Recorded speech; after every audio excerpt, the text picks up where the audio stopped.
¿Ya?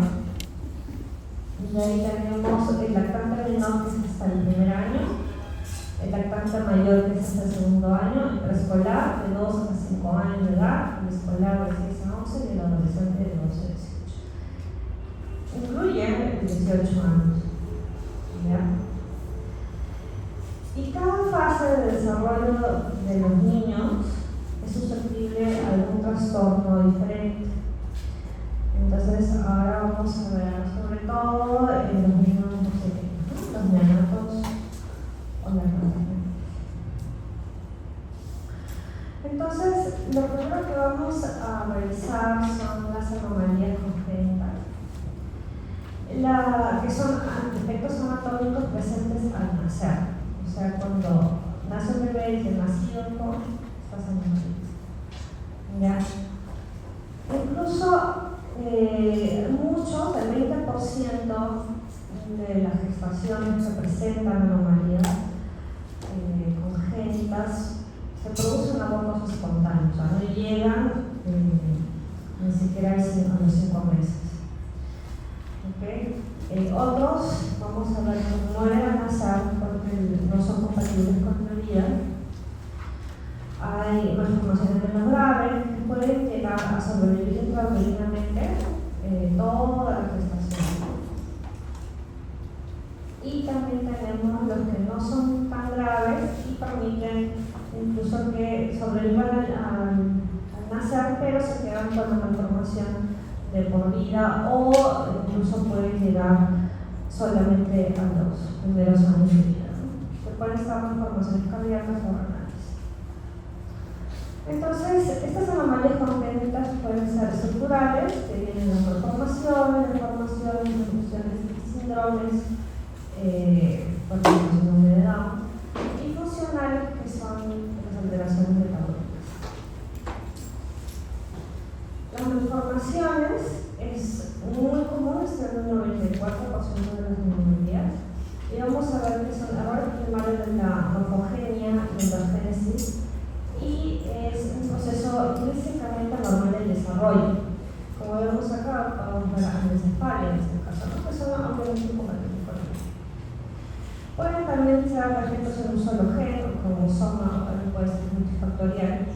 Pueden tener malformaciones cardíacas, anencefalia como hemos visto, extrofia vesical, como en este caso, o mielomeningocele, como en este caso. Ahí tenemos las deformaciones, que es un 4%, y vamos a ver que son una alteración extrínseca, o sea, es algo que se produce no en el desarrollo de los órganos, sino más bien por causas externas. Generalmente es por compresión localizada o federalizada del feto en crecimiento, por fuerzas biomecánicas anormales, ¿no? Más que nada por un defecto materno. Para no recordar las constituciones uterinas, cuando se pasan de los 35 semanas a las 38 semanas, el tamaño del feto supera la velocidad de crecimiento del útero, o hay una disminución del líquido amniótico. Entonces el bebé no puede desarrollarse y todo se comprime. Otros factores pueden ser la primera gestación, un útero pequeño, útero malformado, por ejemplo, úteros bicornes, o cuando hay muchos miomas, el mioma también puede ocasionar esa compresión. Cuando son fetos múltiples, alteraciones de la presentación fetal también, por ejemplo, cuando no es no es cefálico, sino que a veces están transversales, ¿no? Entonces pueden producir también deformaciones.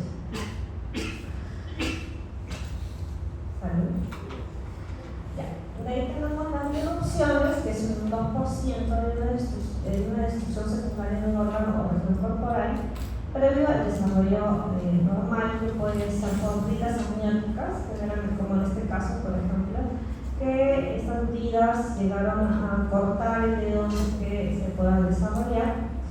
Como dice, las bridas comprimen o amplian las partes del feto en desarrollo, ¿no? Son hereditarias y no tienen una aparición, no se repite, ¿no? No es algo que se repita, es algo frecuente, como dicen, 2%, pero sí producen estas transformaciones en los delitos, ¿no?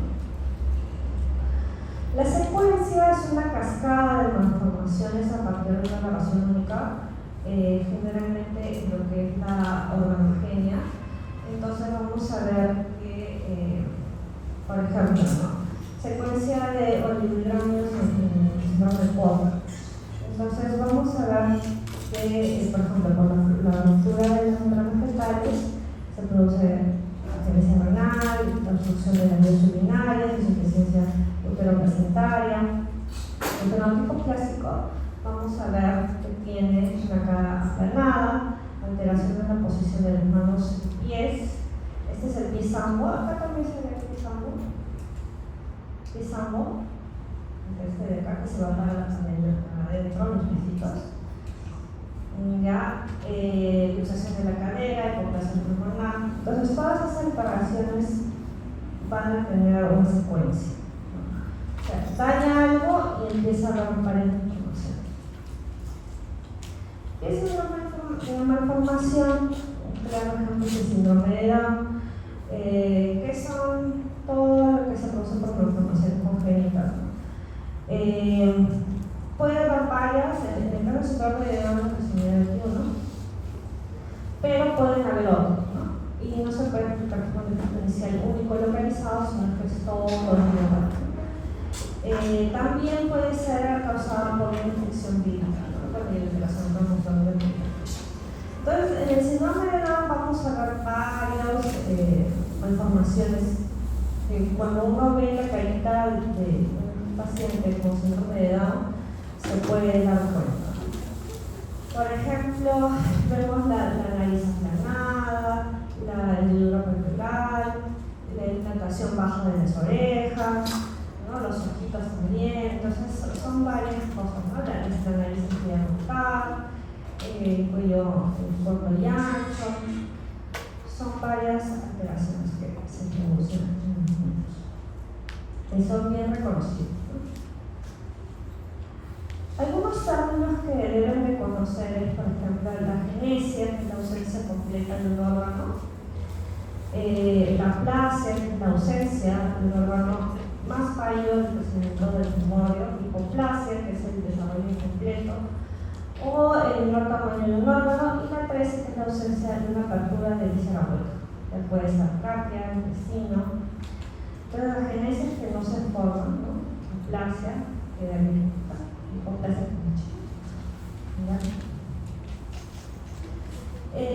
las causas de las anomalías congénitas vamos a ver que un 40 al 60% son desconocidas. De ahí vamos a ver que multifactoriales son un 25%, genéticas por los cromosomas de un 10 al 15%, herencia mendeliana de 2 al 10%, ambientales generalmente infecciosas de 2 al 3%, ¿no? Enfermedades virales, por ejemplo. Enfermedades maternas, el 6 a 8%, drogas y sustancias químicas, el 1%, y la represión, 1%. Por eso es importante cuando una mujer está embarazada, supervisar las infecciones, hacer de todos los niños, también el toxoplasma, porque también el toxoplasma produce malformaciones, enfermedades maternas, por ejemplo la diabetes, la hipertensión, pueden causar hipotiroidismo, por ejemplo, también pueden producir alteraciones genéticas o anomalías congénitas a los bebés, ¿no? Drogas, sustancias químicas, y no necesariamente drogas per se, pero también algunos medicamentos, ¿no? Por ejemplo, pacientes diabéticos que toman metformina, la metformina es ceratógenica, ¿no? Entonces tienen que dejar de tomar.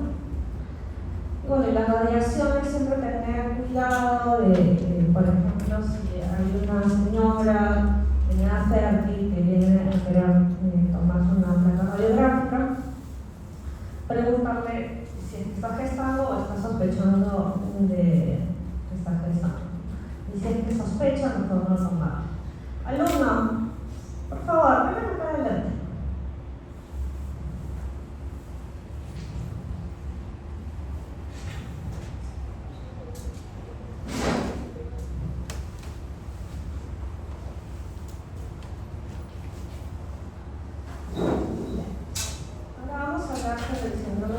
respiratorio neonatal. La causa más frecuente, porque hay muchas causas, pero la causa más frecuente es el síndrome de Rama-Yelina que se da en prematuros. Vamos a ver que se hace un depósito de capa de material proteínazo y yelina en los espacios aéreos. Esto se produce por una inmadurez del pulmón de los pelitos, ¿no? O bueno, ya de los recién nacidos prematuros. Otras causas, por ejemplo, sedación excesiva de la madre, traumatismos craneales del feto en el parto, aspiración de sangre o de líquido amniótico y circular de cordón umbilical. Pero es más frecuente por la inmadurez. ¿Ya?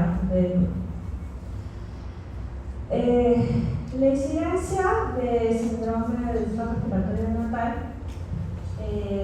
aumenta inversamente proporcional a la edad gestacional, ¿no? O sea, mientras mayor edad gestacional tiene, es menos frecuente, ¿no? Entonces, por ejemplo, pacientes o en fetos o en gestaciones que tengan de 28 semanas o menos, el 93% pueden tener este síndrome respiratorio. Acá es importante, por ejemplo, que tengan en cuenta que el desarrollo de los neumocitos tipo 2, que es el que se produce el surfactante, que al final es el que produce que los alveolos no colapsen, se produce alrededor de las 17-27 semanas. ¿Ya? Pero a partir de las 22 es que ya se empieza a contar incluso para lo que es la maduración pulmonar. Entonces, el paciente con riesgo o embarazos que estén en riesgo de un parto prematuro, si les tienen que hacer la maduración pulmonar, que se hace con corticoides. ¿Ya? Entonces, esto es importante la fecha. ¿Okay? Entonces, como les mencioné, el surfactante es en realidad la causa de por qué se produce síndrome de Rama-Yelina, ya que no se produce en esos neonatos que están prematuros.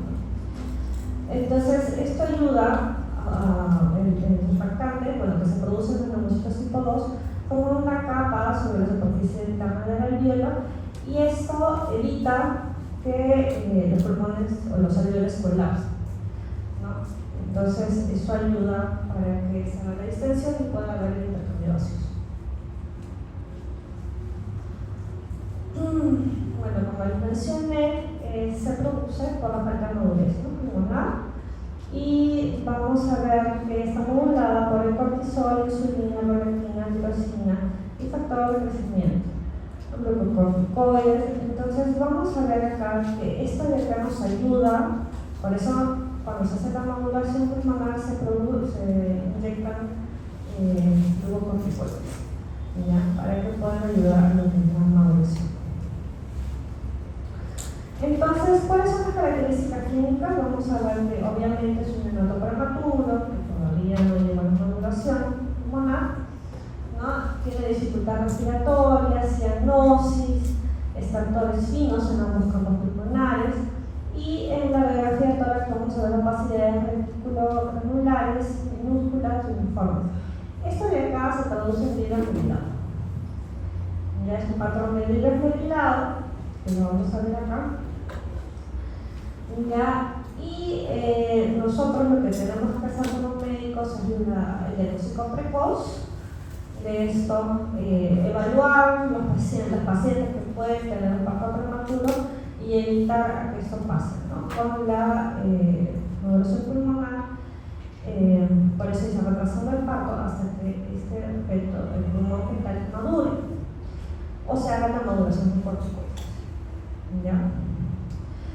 Si es que el paciente llega a nacer, no se hizo la modulación pulmonar, se le tiene que colocar un surfactante, especialmente si es que es menor de 28 semanas. Acá vemos al pacientito, bueno, acá no se nota tanto, pero tiene una hendidura en la zona de todas las costillas, ¿no? Como que tratando de respirar y no se nota el impacto.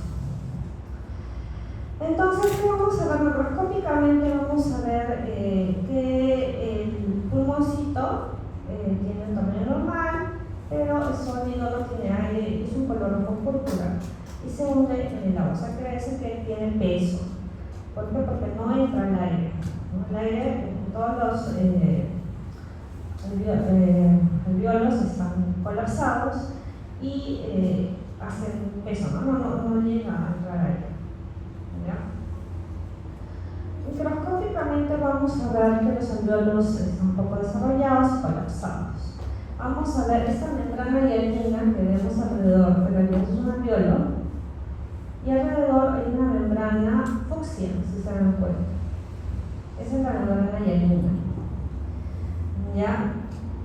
Que bueno, es eosinófila porque es el término.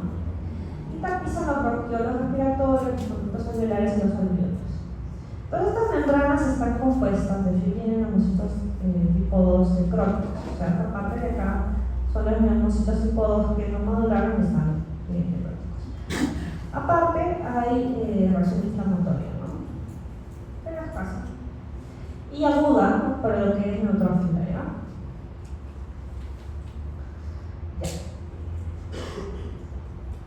Vamos a ver ahora lo que es la enterocolitis necrotizante. También es una patología que se produce en prematuros y también, al igual que el síndrome de membrana hialina, vamos a ver que se relaciona de una incidencia inversamente proporcional a la edad gestacional. Y se produce en pacientes que tienen bajo peso nasal. También es multifactorial, es multifactorial. Y vamos a ver que hay una degradación de la función de la barrera de la mucosa, lo que hace que haya una migración transluminal de las bacterias intestinales, hay inflamación, necrosis de la mucosa, proliferación bacteriana, sepsis y shock. Otra cosa que vamos a notar es que acá se empieza a ver una destrucción de la mucosa. Entonces, esta destrucción de la mucosa hace que todas las bacterias, la flora intestinal, empiece a crecer, o sea, empiece a crecer desproporcionadamente, ¿no? Entonces, por eso se produce esta proliferación bacteriana que lleva a sepsis, ¿no? Y obviamente a azúcar. Otra cosa que vamos a ver es que hay isquemia en toda la pared. Obviamente va a haber una reacción inflamatoria grave, ¿no? Entonces, el cuadro clínico vamos a ver que el pacientito tiene heces seminolentas, distensión abdominal, tiene una elevada mortalidad perinatal y hay una estenosis por fibrosis secundaria en la reparación. Esa inflamación finalmente produce una fibrosis que produce obviamente una cicatrización y produce una estenosis, obstrucción intestinal, ¿no? Y otra cosa que vamos a ver es la neumatosis intestinal, que es por la ruptura, como les mencioné acá. Hay una isquemia, entonces se rompe la pared, una isquemia en la pared y termina escapándose el contenido o entra aire también, ¿no? Entonces en la cavidad abdominal vamos a ver que hay aire, como unos hilitos de aire que van a estar dentro de la pared, ¿no? Entonces puede afectar el hilo terminal, el ciego y el colon derecho.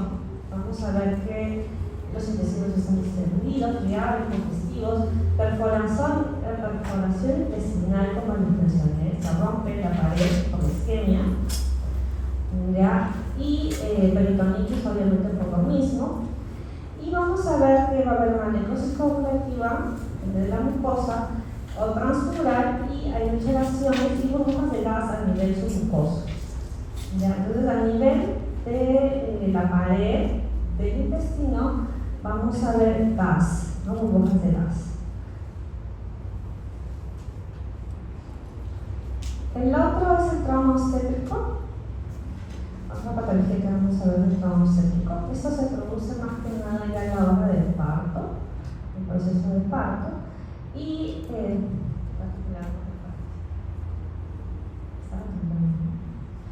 pasan de mecánicas que actúan sobre el feto durante el proceso de parto, ¿no? Esto sobre todo cuando los partos son partos prolongados o partos en los que se usa algún implemento externo, ¿no? Que podemos hacer con un vacuum o chupón o algo, ¿no? Para poder. Generalmente cuando es pacientes primipartos, mejor dicho, de talla baja o que tienen anomalías pélvicas, tienen mayor probabilidad de que haya un trauma obstétrico, ¿no? Ya que todos están pequeños. O por ejemplo cuando la mamá es pequeña y el papá es más alto y el bebé es además que se parece el papá, entonces ahí hay un problema también. Del parto, como dije, parto prolongado o extremadamente rápido, oligoamnios o por ejemplo presentación que no es cefálica, ¿no? Que está venal, no transversa. Por eso es que ya en ciudad, por lo menos, cuando ya se sabe que el feto está mal posicionado, la indicación necesaria, ya no se deberían arriesgar a dar un parto vaginal en pacientes que no son cefálicos, porque es mucho riesgo de que hay aparte del trauma obstétrico, que hay una muerte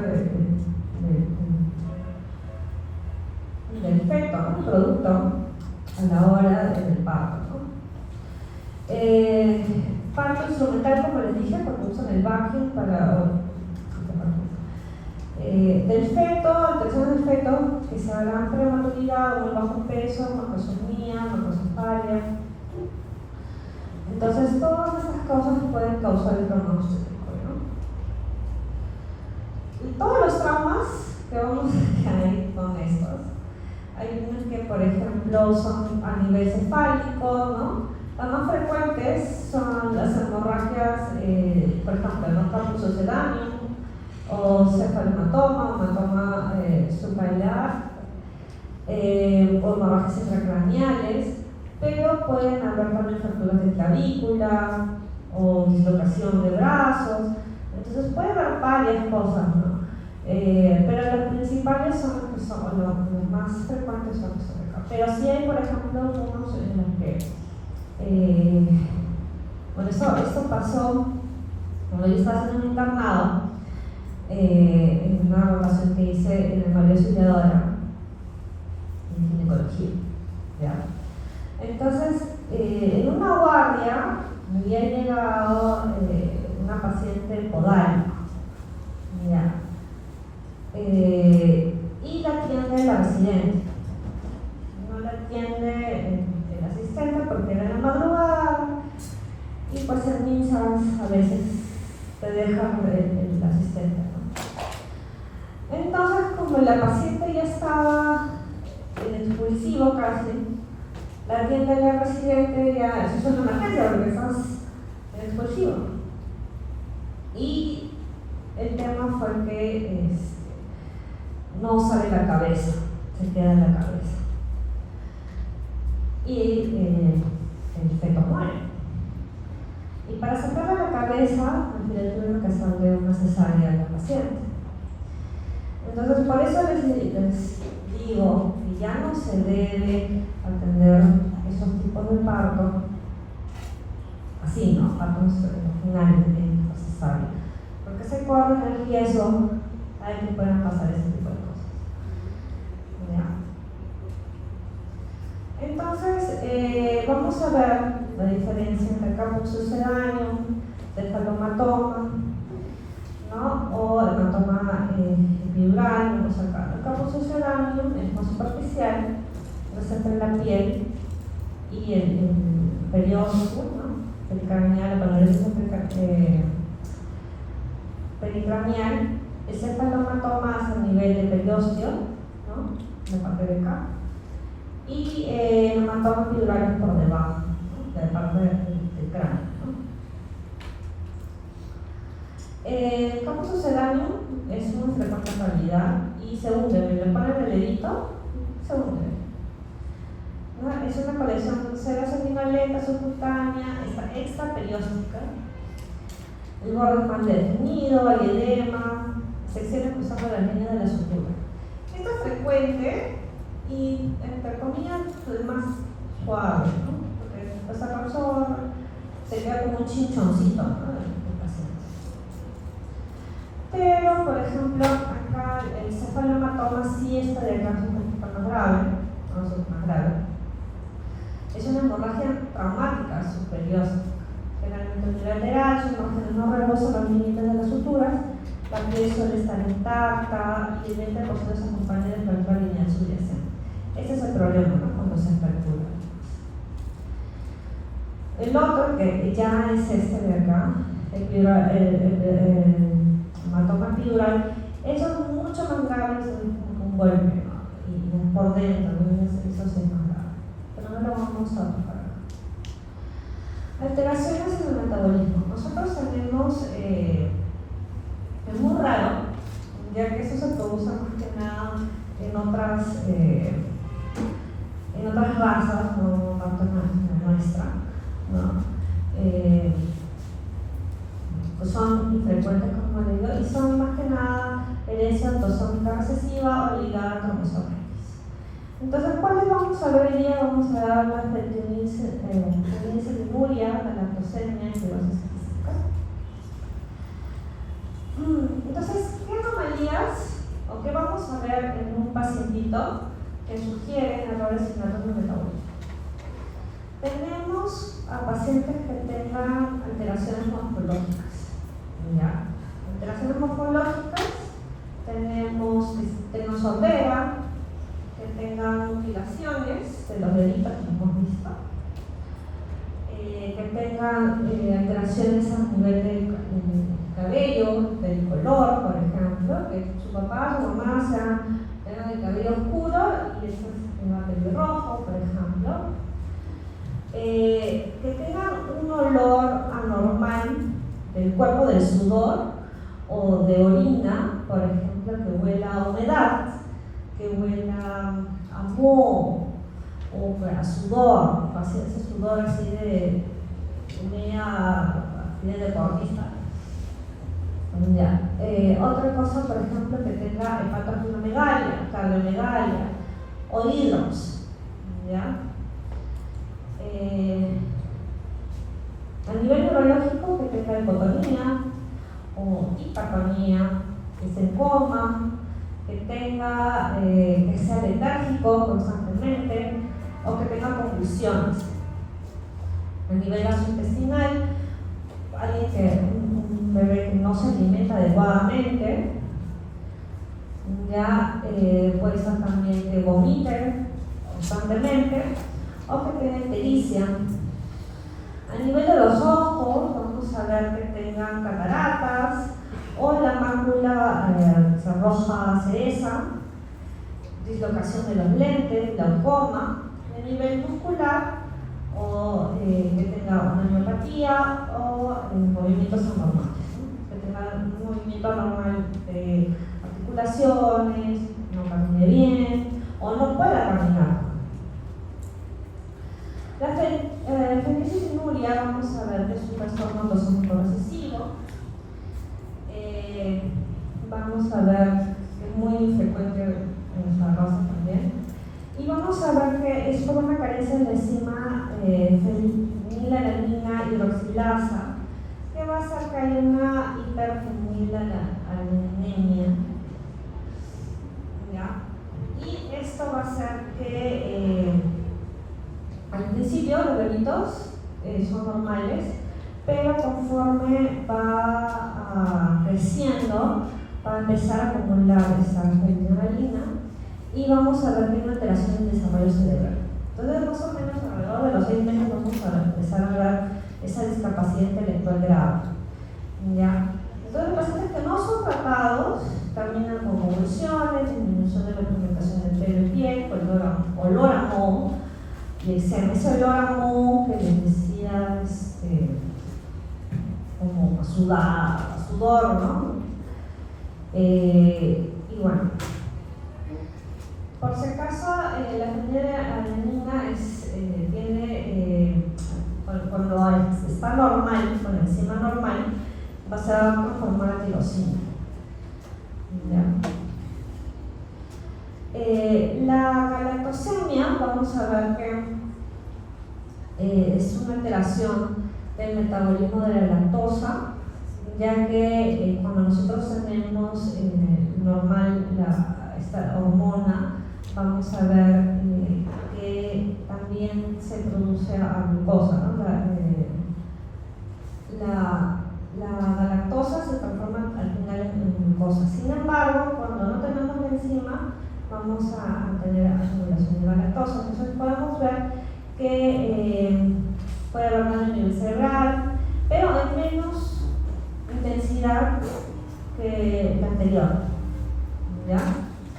También vamos a ver que podemos haber cataratas, ictericia, va a haber hígado graso, también puede haber lesión renal.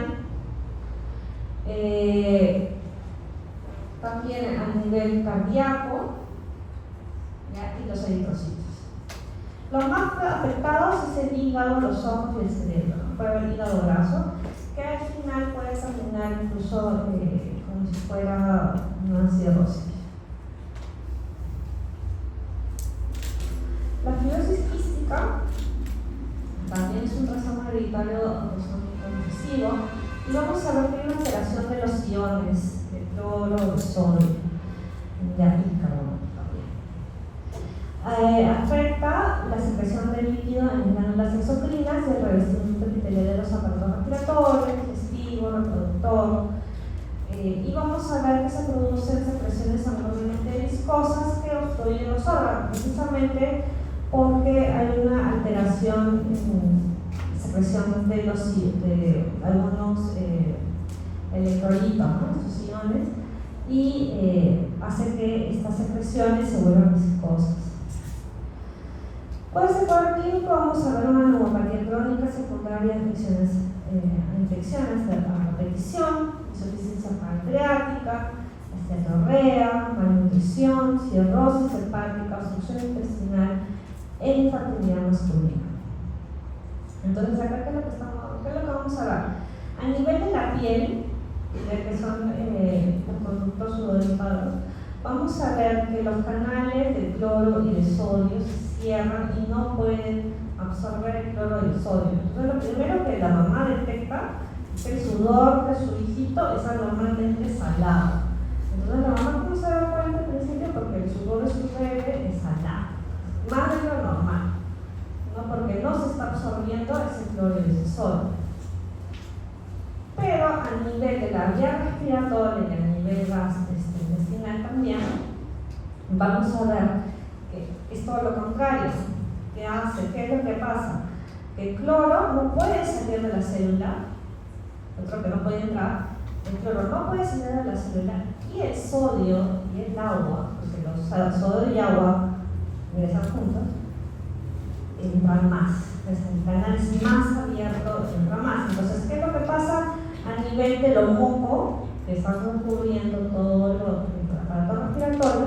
Es que se deshidrata ese moco y se vuelve más espeso, ¿no?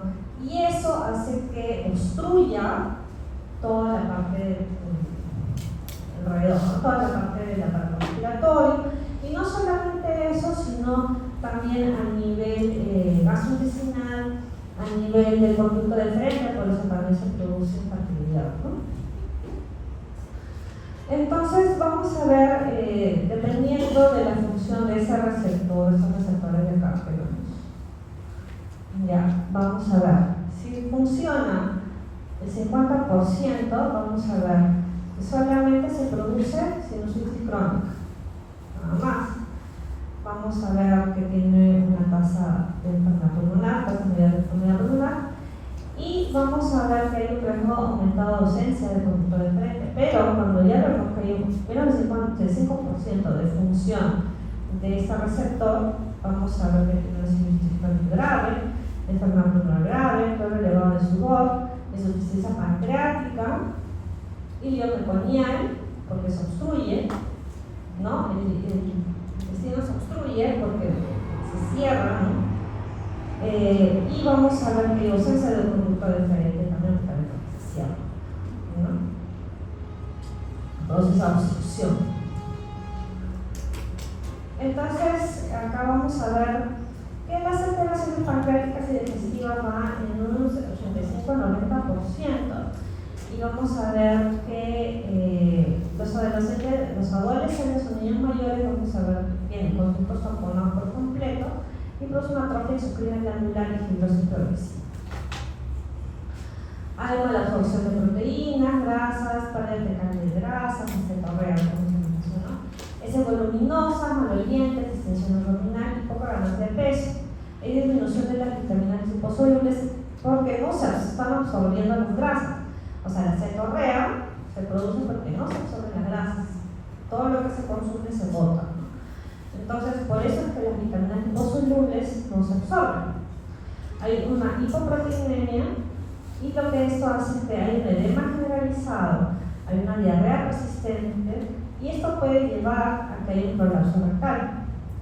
Hay una insuficiencia pancreática endocrina, lo que hace que se produzca diabetes. Es un 50%. Para esos tapones de moco denso o viscoso en el intestino delgado, va a hacer que se obstruya el intestino, ¿no? Por eso les decía que el hilio meconial del 50%, y eso lo vemos acá. Entonces, ¿qué vamos a ver en la fibrosis quística a nivel microscópico? Vamos a ver que a nivel pancreático, los acinos y los conductos, estos son los acinos y los conductos, se encuentran dilatados, esos conductos están dilatados y taponados por una mucina, ¿no? Que es una cosa regresa blanco, pero es un conducto limpio, vacío. Vamos a ver que tiene una mucina sinófila y las glándulas o los acinos están atrofiados, ¿no? Son disminuidos y hay mucha fibrosis. Así no debería ser un párrafo. Otras alteraciones que vamos a ver es una afectación hepática, en la que vamos a ver cirrosis biliar focal en un 30%, las canalículas biliares taponadas por material mucoso, hacen que se proliferen conductillos e inflamación total. Acuérdense que un mecanismo compensatorio de una insuficiencia hepática es la proliferación de los conductos biliares, ¿no? Entonces por eso es proliferación. ¿Ya? Los cambios pulmonares, que son los más graves de la enfermedad, vamos a ver que esas secreciones mucosas, viscosas, ya de glándulas mucosas del árbol respiratorio, va a hacer que se obstruya el árbol respiratorio y se produzcan infecciones a la repetición, que también ya lo hablamos. Los bronquiolos van a estar distendidos porque tenemos muy denso, ¿ya? Va a haber hiperplasia, hipertrofia de las células secretoras del moco, va a haber infecciones superpuestas, ya mencioné el porqué, y esto produce una bronquitis crónica grave con bronquiectasis. Pueden haber incluso abscesos pulmonares, y los gérmenes que vamos a ver más es Staphylococcus aureus, Haemophilus influenza, Pseudomonas aeruginosa. A ver, ¿dónde está mi alumnito de hierba? Me pusieron ahí, no me viendo. ¿Ahorita? Ya no está. Estos gérmenes están relacionados, ¿a qué están relacionados? No he venido, Ramírez. ¿Está Ramírez?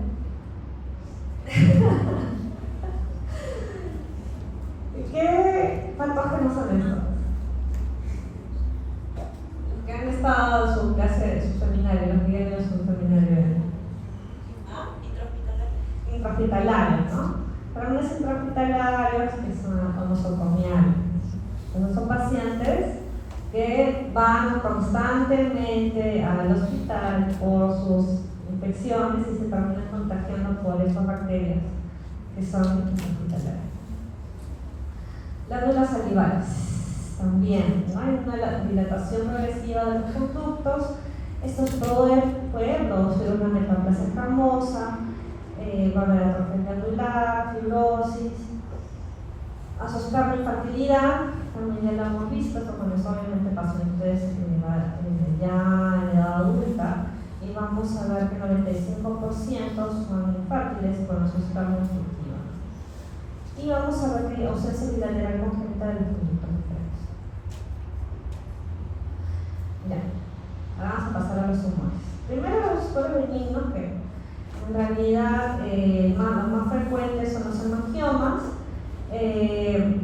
vamos a ver que se ve en la infancia y en lactantes. Los más frecuentes son los mangiomas capilares, ¿no? Pero también vamos a ver cavernosos. Y más frecuentes todavía son en piel de la cara, cuello cabelludo, que incluso cuando va creciendo el paciente desaparece, ¿no? Hay varios que tienen, hay unos que nacen con sus hemangiomas y después cuando ya crecen se desaparecen. Entonces son masas rojas, azuladas, planas o elevadas, irregulares. Generalmente los que son capilares se van desapareciendo, los cavernosos sí nunca. Y puede estar asociado también ya en algunos casos con un síndrome hereditario llamado enfermedad de Boston peludado. Pero no es muy frecuente. Ahora sí, tumores malignos. Acá sí vamos a tener cuidado porque cada grupo etario tiene sus diferentes tumores malignos o neoplasias malignas que son los más comunes, ¿no? Vamos a ver que como son en niños, generalmente el origen es el sistema hematopoyético o tejido nervioso inmaduro, ¿no? Entonces vamos a ver que también se produce a nivel de la médula suprarrenal, porque el tejido nervioso, retina, tejido nervioso, tejido blando, huesos y riñones, y la leucemia individualmente causa más fallecimientos en niños menores de 15 años que todos los demás tumores humanos. O sea, la leucemia es una enfermedad bien común en niños. Y todavía en niños chiquitos. Entonces acá vamos a ver que las neoplasias muy frecuentes por edad. Por ejemplo, la leucemia, desde bebitos les puede dar leucemia hasta mayores. Esto de acá, por ejemplo, en el INEM, la mayoría de los niños que están hospitalizados por leucemia, ¿no? Tenemos el retinoblastoma, generalmente son más pequeños, ¿no? En esta rango de edad, hasta los 9 años, y después ya vienen los carcinomas. El neuroblastoma, también de más pequeños, el tumor de dulce más pequeñitos, el hepatoblastoma también. Y se dan cuenta, blastoma, tumor de nefroblastoma también, blastoma, hepatoblastoma, sarcoma de tejidos blandos, especialmente el sarcoma. Este de acá es putroide, el sarcoma putroide, no cuento, teratomas y tumores del sistema nervioso central.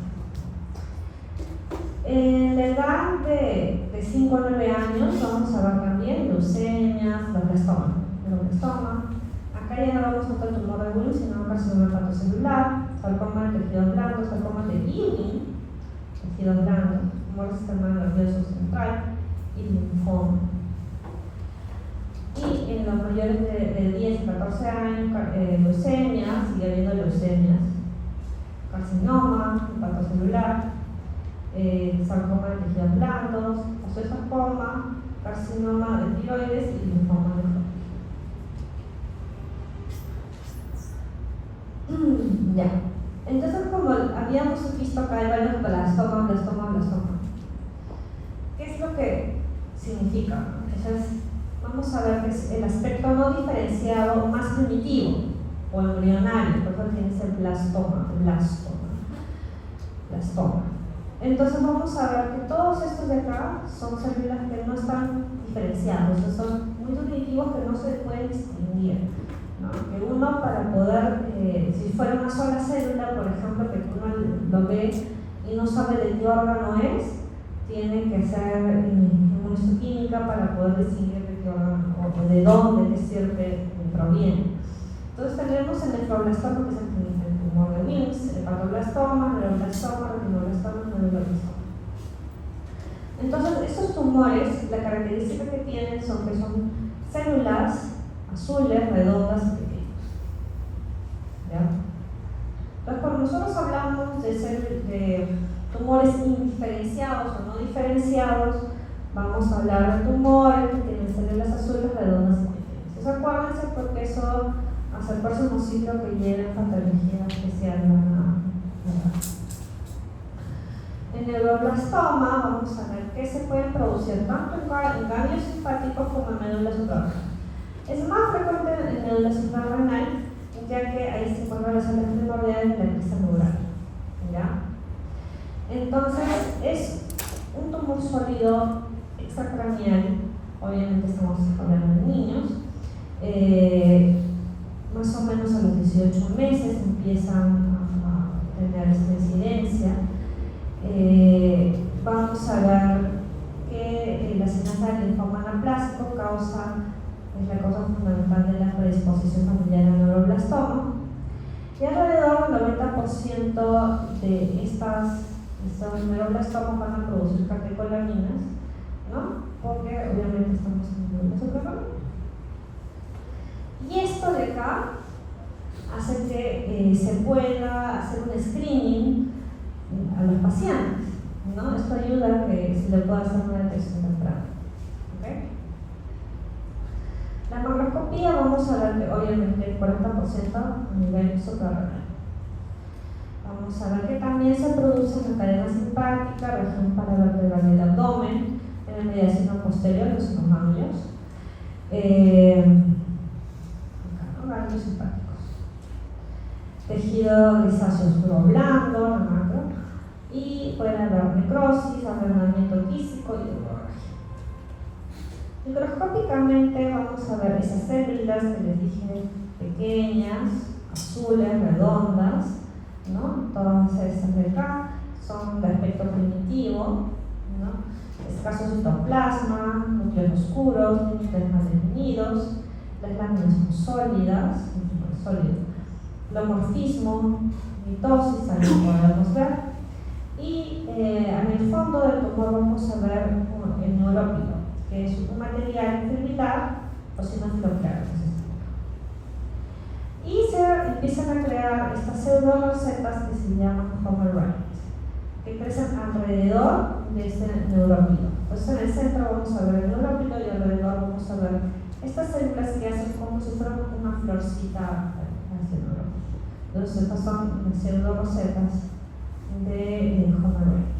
Y eso lo van a ver en el laboratorio, es que no lo han visto todavía. La estratificación de los neuroblastomas, vamos a ver cómo está muy relacionado, mejor dicho, a si es que lo operaron con resección completa, decisión completa, o si está incompleta, ¿no? Si es localizado, si es un unilateral irresecable, porque infiltra más allá de la línea media, ¿ya? O si es que tiene diseminación linfática distante, hueso, médula ósea, hígado, piel, otros órganos. Y el estadio especial es el que es localizado, pero está diseminado en piel, ¿no? Esto es importante porque incluso puede haber en piel, pueden crecer como si fueran, como si tuvieran varias cositas así, como le dicen, como arándanos, como si tuvieran así como huellitas en la piel. Ya, tumor de Wilms. El tumor de Wilms es el neuroblastoma, ¿ya? Y este es el tumor renal primario muy frecuente en la infancia. El 95% de este tumor aparece cuando los niños tienen de 2 a 5 años, y pues empieza el 5 al 10% es crónica o metacrónica. Ya, acá vamos a ver que hay una lesión del tumor de Wilms 1 y se produce o crece de los restos nefrogénicos precursores del tumor. ¿Ya? Esos son restos nefrogénicos. Macroscópicamente vamos a ver que es una masa delimitada, grande, sólida, y puede ser blanquecino o grisáceo. Son blandos y puede haber zonas de necrosis, pueden haber quistes como en este caso, o hemorragia como en este caso. ¿Qué es lo que vamos a ver? Vamos a ver en la microscopía la combinación trifásica, ¿no? De células de blastema, de epitelio y de estroma. Entonces, en la parte blastemal es esta parte sólida de células azules, pequeñas, redondas, ¿no? Que no definida, ¿no? Que es esta parte del componente epitelial. Vamos a ver túbulos o glomérulos abortivos, que son estos túbulos del cartílago conducto, ¿no? Los conductos. Y la parte estromal vamos a ver fibroblastos, músculo esquelético, o incluso hasta tejido adiposo. Y el 5% puede haber anaplasia, o sea que no tiene nada de forma. Las características clínicas que vamos a ver en la masa abdominal unilateral grande que atraviesa la línea media, ¿no? En este caso los bebés con un tumor gigante, hematuria, dolor abdominal, destrucción intestinal, obviamente por la masa tan grande que tiene ese bicho. Bien, vamos. La lista.